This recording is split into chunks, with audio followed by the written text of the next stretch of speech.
ચાણસમાંથી મહેસાણા સુધી બનાવેલા ફોરલેન હાઈવેની ચોમાસા પૂર્વે જ બદતર સ્થિતિ જોવા મળી રહી છે, જેને લઈને પસાર થતા વાહન ચાલકોને ભારે મુશ્કેલીનો સામનો કરવો પડી રહ્યો છે. ચાણસમાં નજીક હાઈવે પાસે જ રોડ બેસી જતા વાહન ચાલકોને સ્ટીયરિંગ પરનો કાબુ પણ રહેતો ન હોવાથી અકસ્માત થવાની સંભાવના રહેલી છે.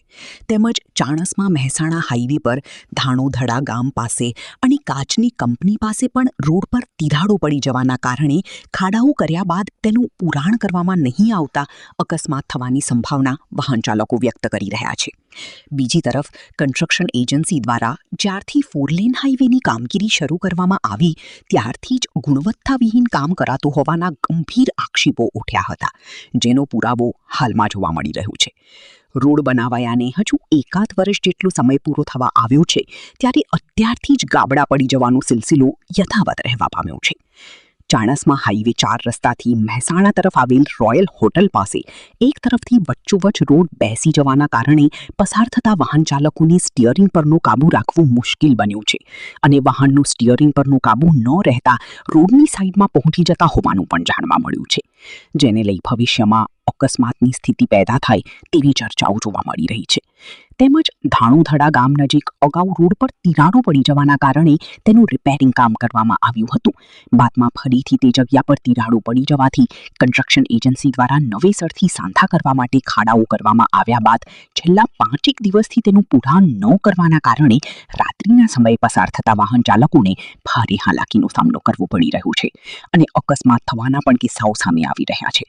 તેમ છતાં પણ કન્સ્ટ્રક્શન એજન્સી દ્વારા ખાડાઓ પૂરવાની તસ્દી લેવામાં આવતી ન હોવાનું જાણવા મળ્યું છે, જેને લઈ સત્વરે ખાડાઓ પૂરવામાં આવે અને યોગ્ય ગુણવત્તાવાળું મટીરિયલ વાપરવામાં આવે જેથી કરીને આગામી સમયમાં રોડ લાંબા સમય સુધી ટકી શકે તેવી લોક માંગ ઉઠવા પામી છે. મારું નામ ઉમેશભાઈ જે પટેલ છે. ચાણસમાં સામાજિક કાર્યકર છું.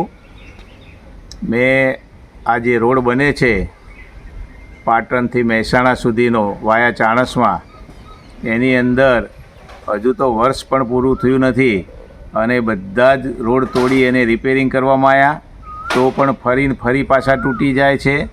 હલકી ગુણવત્તાવાળું મટીરિયલ વાપરવામાં આવે છે. ધાણોદરા પાસે રિપેરિંગ કર્યા પછી પણ ફરી રોડ તૂટી ગયો અને તે મારા ધ્યાનમાં આવ્યું છે કે એક બે બાઇકોવાળા પણ ત્યાં પડી ગયા અને એમને નુકસાન થયું છે. અને અહીંયા જેટલા ઢાર બનાવવામાં આવ્યો છે, સરદારપુરા જીતોડાની સામેનો રોડ, એ બધા જ્યાં ઢાર બનાવ્યા છે એને લોબા ઢાર બનાવ્યા નહીં, ટૂંકા ઢાર બનાવ્યા છે. એટલે અહીંયા તો ગામડાઓમાં સિનિયર સિટીઝનો રહે છે અને એક્ટિવા લઈને લગભગ નીકળતા હોય છે, તો એ બધાને અત્યારે પડી જવાનો મોટો ભય રહે છે.